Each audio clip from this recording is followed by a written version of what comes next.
This is visible, right? The slideshow, is the slideshow visible? Just need a confirmation from Sure. your end. Okay. So see, last class we were talking about Java. In Java, I was talking about the two basics syntaxes, like the decision statement or the looping statement, which we had already studied in C and C++. So I was talking about the if condition. So let us recapitulate the first two topics which I had covered in the last class. Then we can proceed with the next one. So if condition means, you know that it is the one which I have written is an example of simple if statement. If the condition is true, the statement will be evaluated. The condition is false, the statement will be skipped. Condition can take only Boolean expression, that is either true or false value. It can take true or false value. So, so the condition can take either the true value or it can take the false value. True value, the condition, the statement will be executed. If it is false means the statement will be bypassed or it will be skipped. For example, if number is less than 100, the statement system.out.println number is less than 100 will be executed, and you will get the output as number is less than 100. You'll get this output on the screen if the number is less than 100. For example, I give the value of number as 15. So if the number is greater than 100 means I'll give it as 150. So 150 less than 100, the statement will be false. The statement false means this will be skipped. Statement true means this statement will be executed. So that is a working of simple if statement. So here also I explained this problem. They have declared two variables x and y. They given the value of x with 10 and the value of y with 20. After that, after that, if x is less than y, condition will be true, 10 less than 20. So this output you are getting on the screen. After that, the value of 10 is multiplied with 2. You'll get it as 20. 20 is equal to 20. So you'll get this output. X is now equal to y. Similarly, 20 is now multiplied with 2, 40. So 40 is greater than y value is 20. So you'll get x is now greater than y. But the last one, now this x has got the value 40 and y is getting the value 20. So 40 equal to 20. That is a wrong statement. The condition, the output of this will be false. So this statement will not get executed. You won't see this. There is a statement you won't see this will not be executed. So this is what the example which I gave in the last class. Now after this I studied about the looping statement, initialization, condition, then iteration. So how this will work means the first statement will be initialization. So I'll give it as I is equal to 0. I will give it as I is equal to 0. So the statement will be executed only once. The statement will be executed only once. 1 second, I'll just check. Some students are joining for the from the lobby. I think they are waiting in the lobby.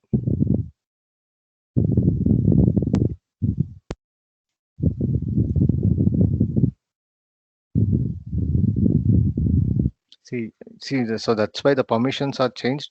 So everyone try to come to the class before itself. Like, see, if you keep on coming in between, the classes will get abrupted. So don't do that. So be 5 minutes. Like, you just join at the time at the beginning of the class. It will take around 5 minutes of time. So after that, we can start the class. Then the next thing is for I is equal to 0. I is equal to initialization, condition, iteration. So initialization means giving the initial value to the variables. After that, this is the first step. Initialization will be the first step in the for loop, and it will be executed only once. So even you can execute multiple statements here. Like for example, I is equal to 0, comma, j is equal to 0. So like this also you can write. So you can combine two initial statements in this part. So after that, the first step is initialization. After that, it will check the conditions. So the conditions can be like a less than b, a greater than b, a equal to b. See, whatever it is a conditional statement, the output of that condition should be either true or false. The output of that condition should be either true or false. So after the condition is executed, so this will be the second step. Once the condition is executed, the condition is true means the control will go to statement. So it will execute the set of statements.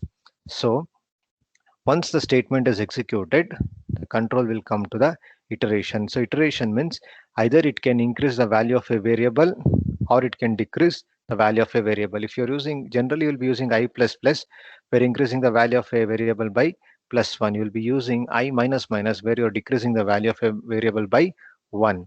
So this is the condition. Or even you can use I is equal to I plus 1. So see, this step is for iteration step, meaning you're increasing the value of a variable or decreasing the value of a variable based on the program which you're writing. So after iteration, the control will go to the condition.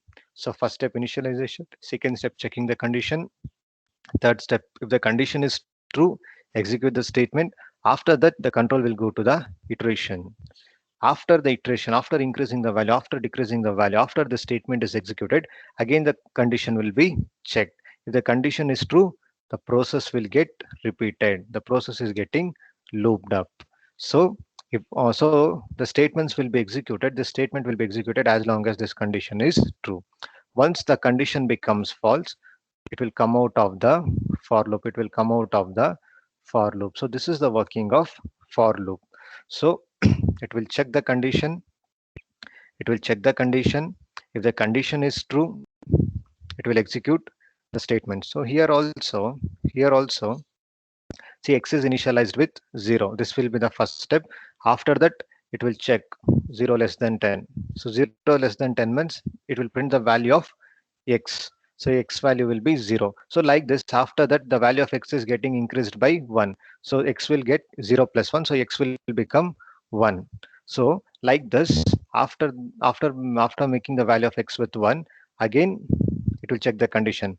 Um, 1 less than 10, execute the statement. 2 less than 10, execute the statement. So this process will get repeated until the value of x is 10, because 9 less than 10 also the condition will be executed. So you are getting the output as x is 0 1 2 3 4 5 6 7 8 9. So after the value of x is 9, when it executes the increment statement, x will become 9 plus 1, which is 10. So now 10 less than 10, so 10 less than 10, the condition will be false, so it will come out of the for loop. So this is the execution. So this is how the for loop works. How the for loop works means, as long as the condition is true, as long as the condition is true, the set of statements will be executed. As long as the condition is true, the set of statements will be executed.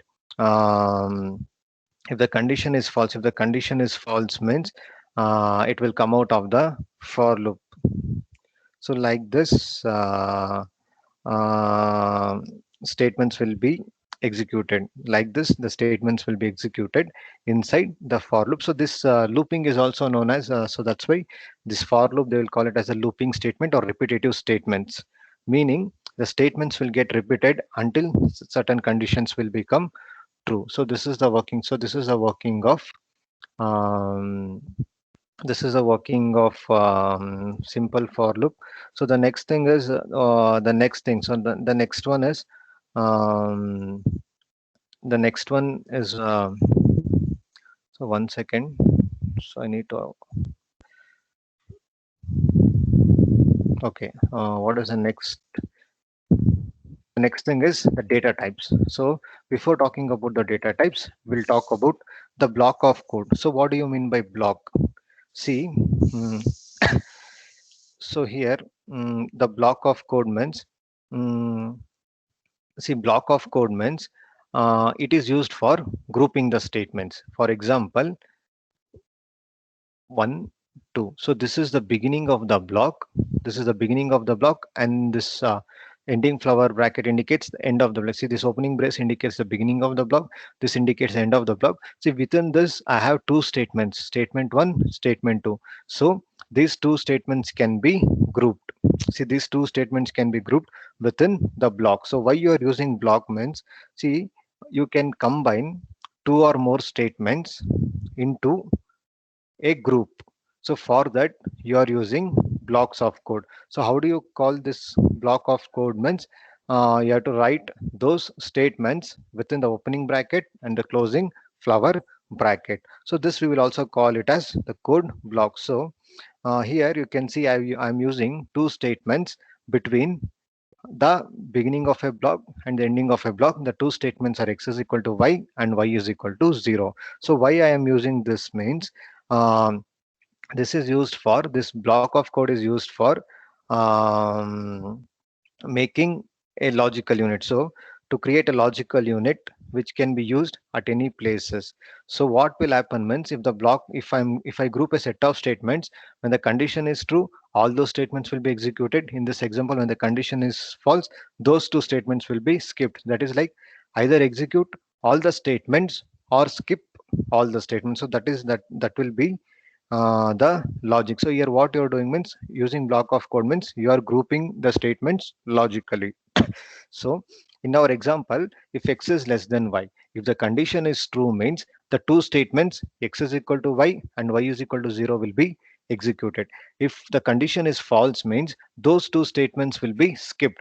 Either execute both the statements or skip both the statements. So that is how the code of block will be, or the block of code will be executed. Either I want all the statements to be executed or skip all the statements.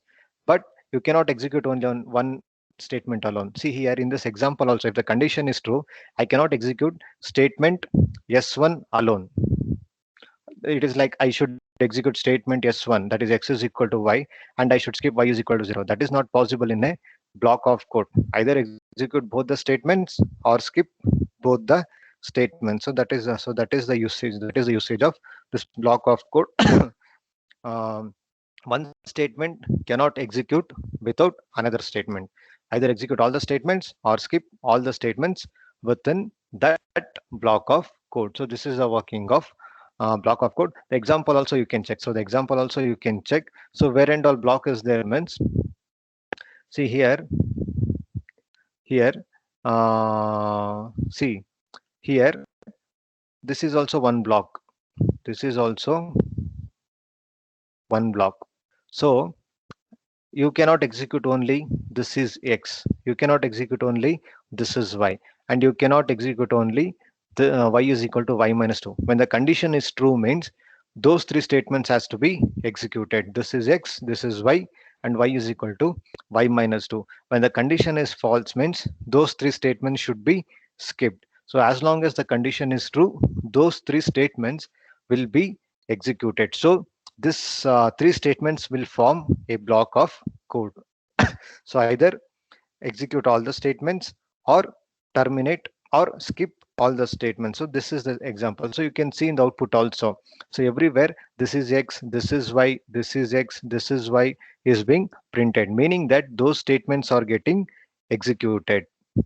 Those statements are getting executed. So that is the usage of this statements. This is x, this is y, this is x, this is y is equal to y minus 2. So that it is an example of block of code, meaning um, within the block whatever statement is there, those statements are getting executed, and those statements which are not there are getting skipped. When the condition becomes false, all those statements are getting skipped up. So that's also, this is the example of block of code. So 1 second, I think some are waiting. See, don't disconnect from the meeting in between.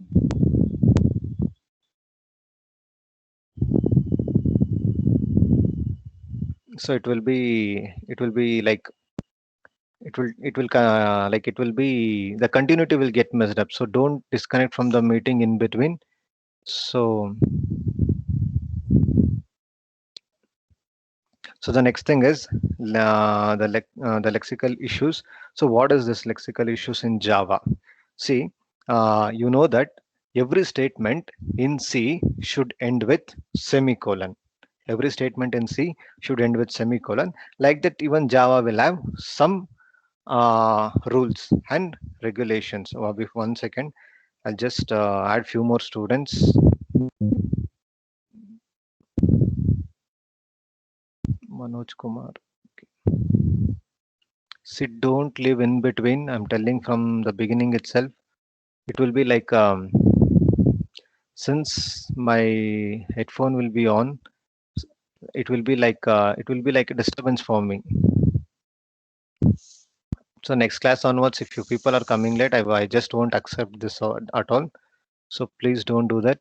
So the lexical issues. So see, in Java also, in Java also, um, the Java program, it is a collection of white spaces. It is a collection of identifiers.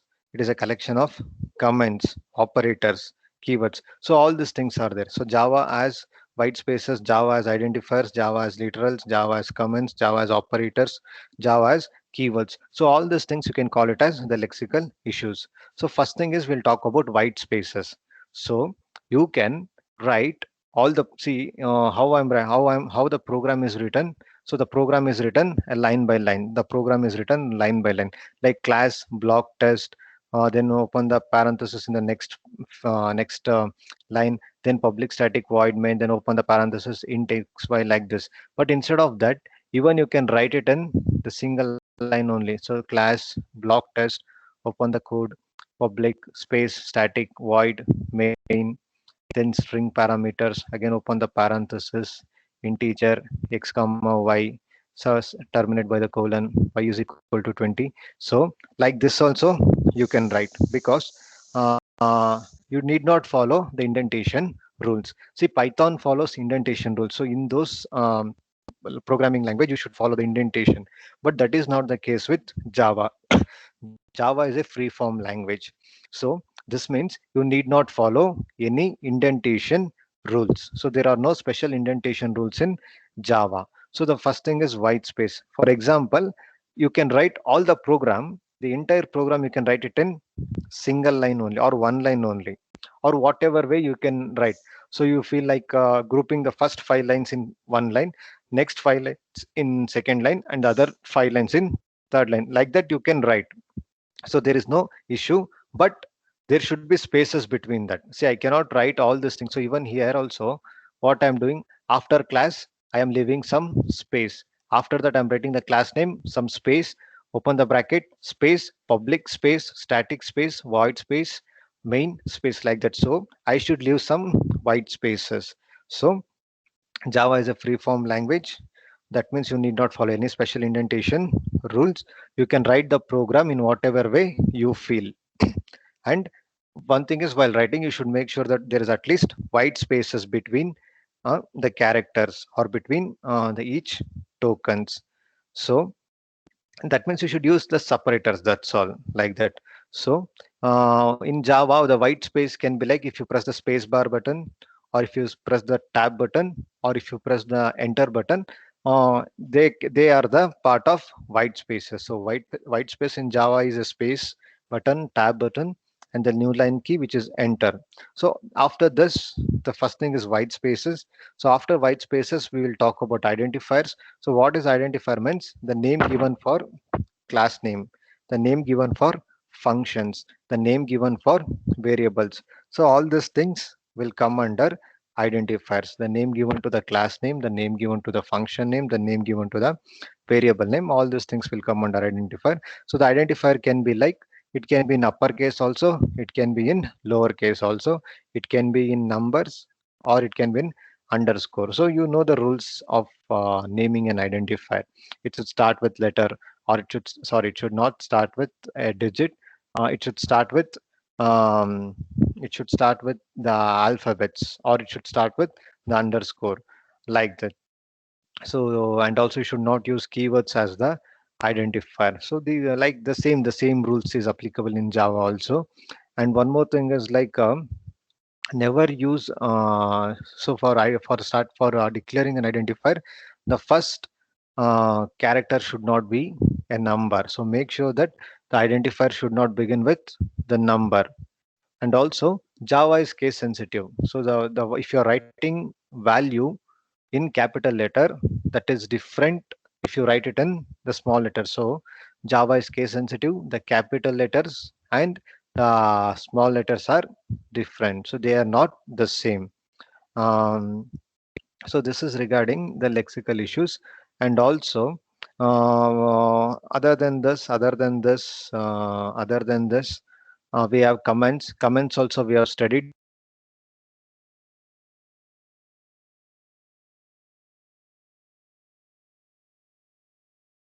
how do you separate variables? So in Java, how do we separate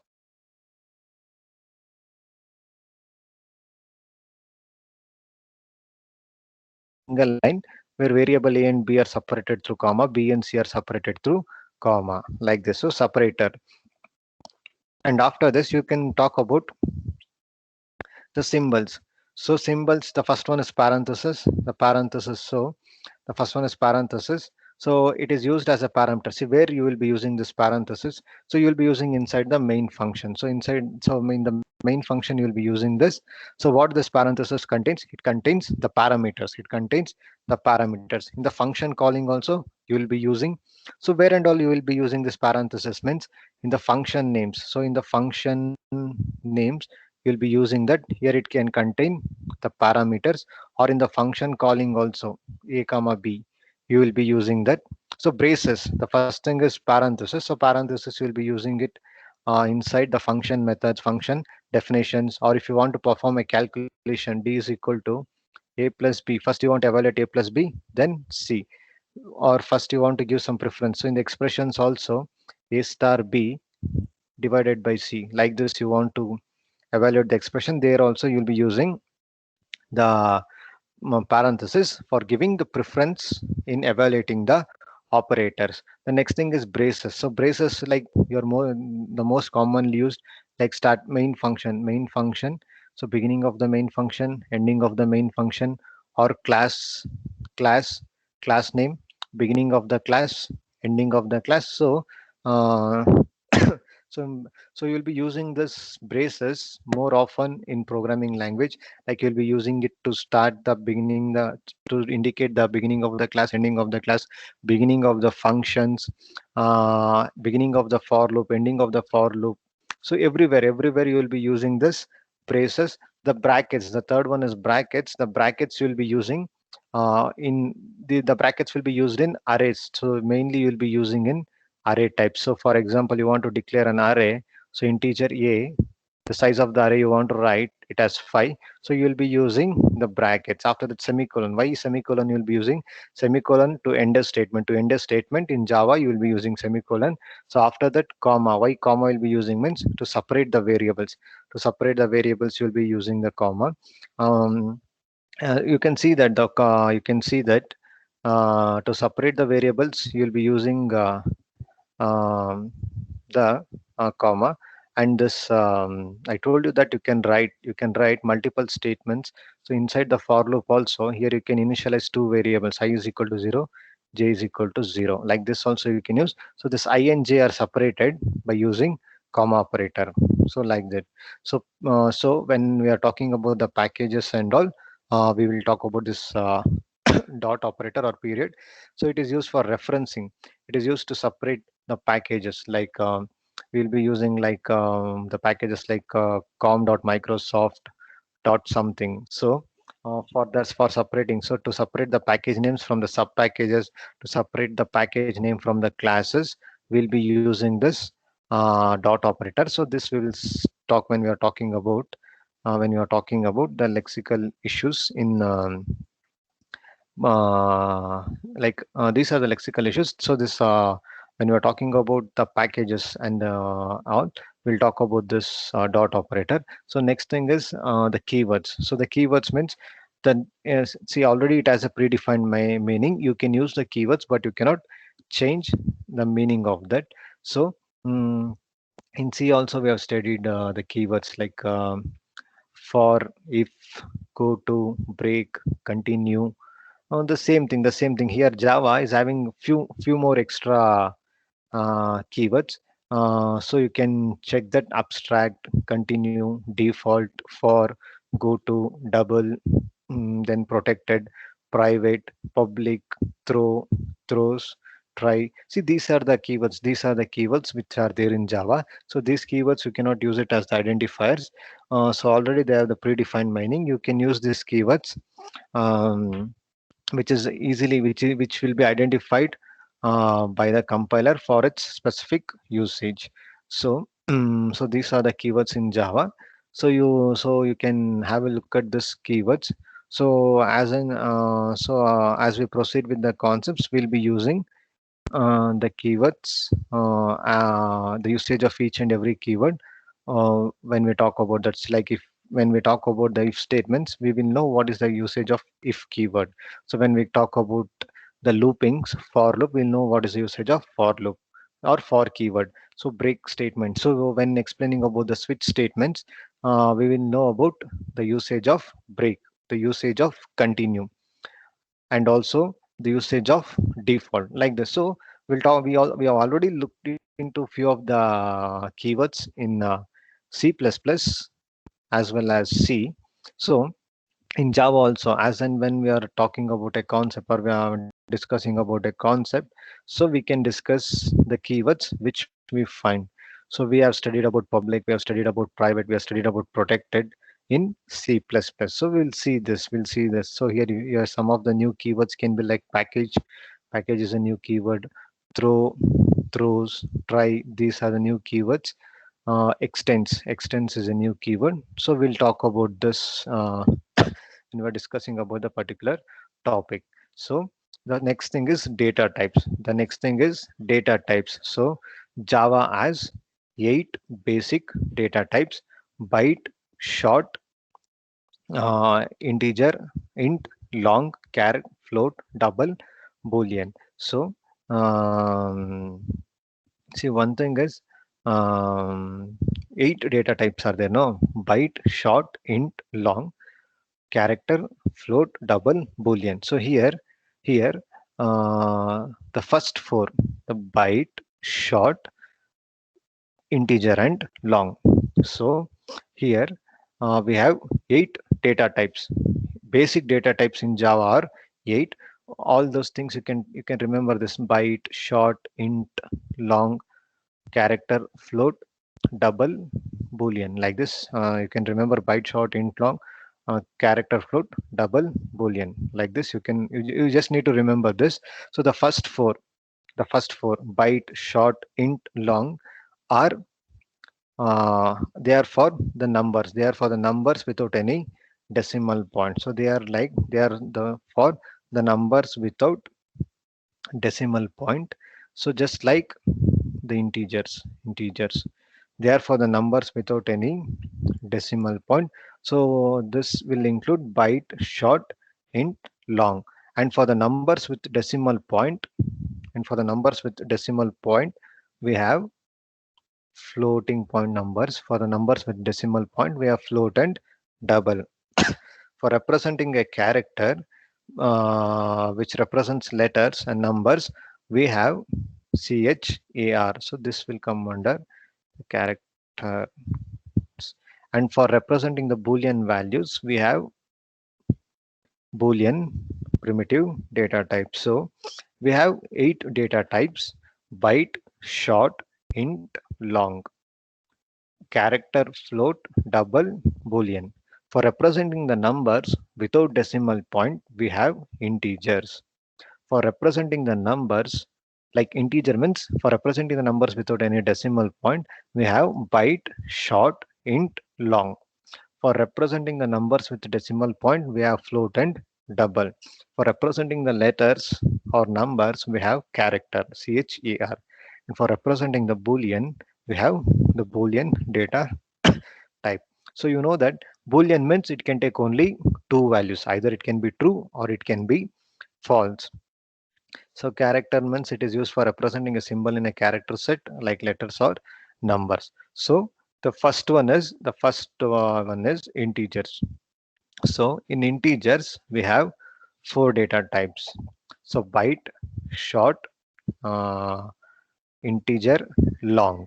So this can be this can be like it can these data types can be the positive numbers as well as negative values also.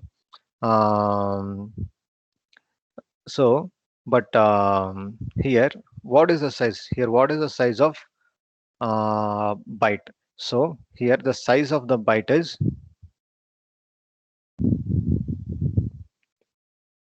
8 bit. This will be 8, 16, 32, 64. So that means it can be like 1 byte, 2 byte. See, this is in terms of bits. This is in terms of byte. 1 byte, 2 byte, 8 fours are 32, 8 eights are 64. So like this, you can remember 1, 2, 4, 8, the binary representation. So, so here the Java will define the four integer types: byte, short, int, long. So this can be like this can be like positive and negative values.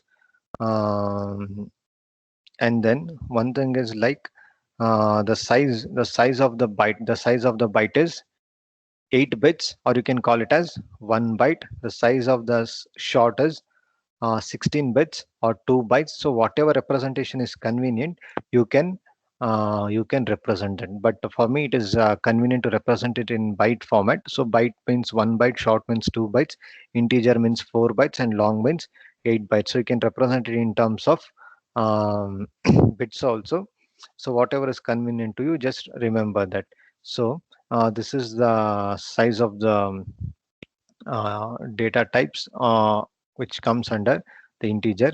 The next thing is like what is byte means. Here the first thing we are talking about, the first thing is, first what we did, we characterized, we first thing is we analyzed how many data types are there.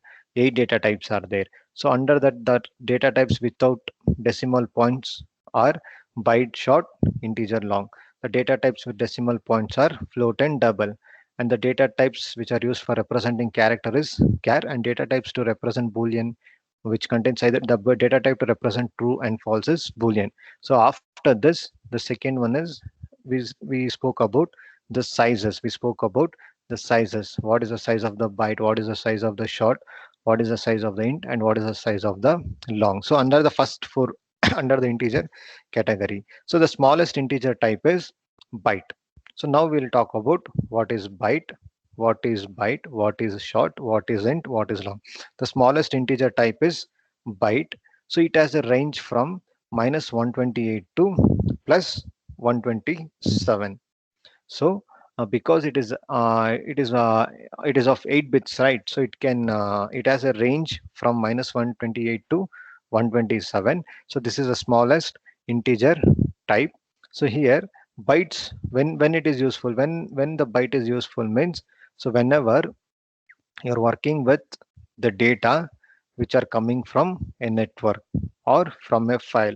So whenever you're working with a stream of data which are coming from a network or a file, so these types, this are useful. The byte is useful. So whenever you're working with a stream of data which are coming from a network or a file, or if you're working with the binary data, so at that time this byte data is useful.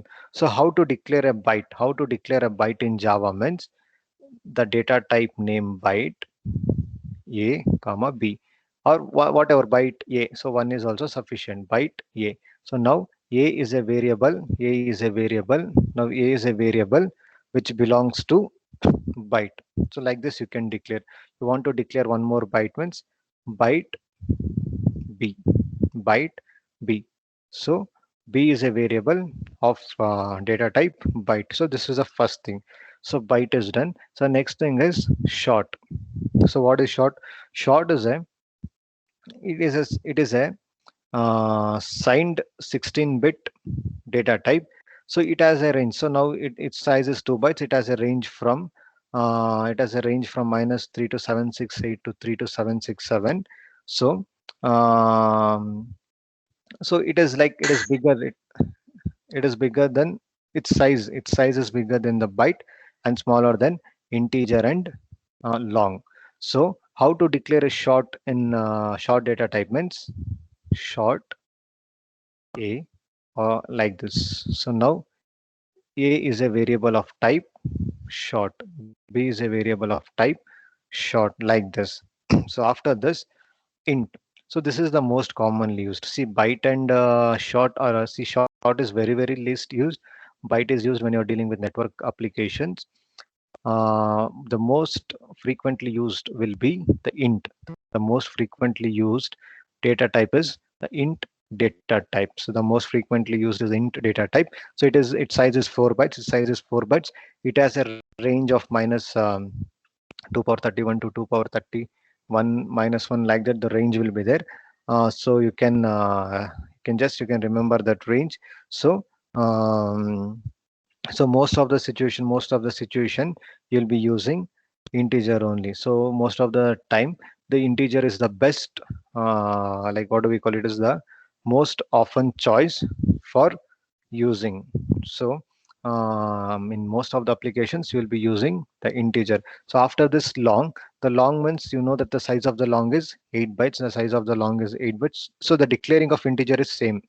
So integer a is a variable of type int. In order to declare long a, so a is a variable of type long.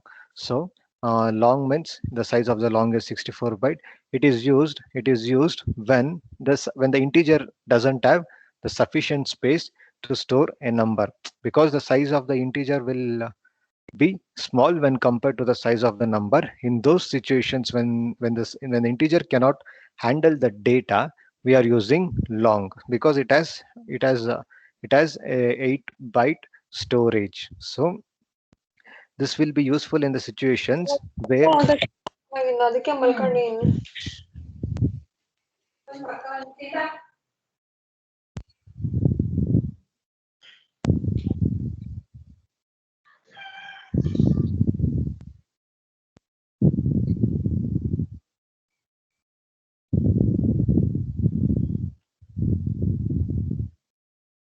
see this will be used in the situation. See this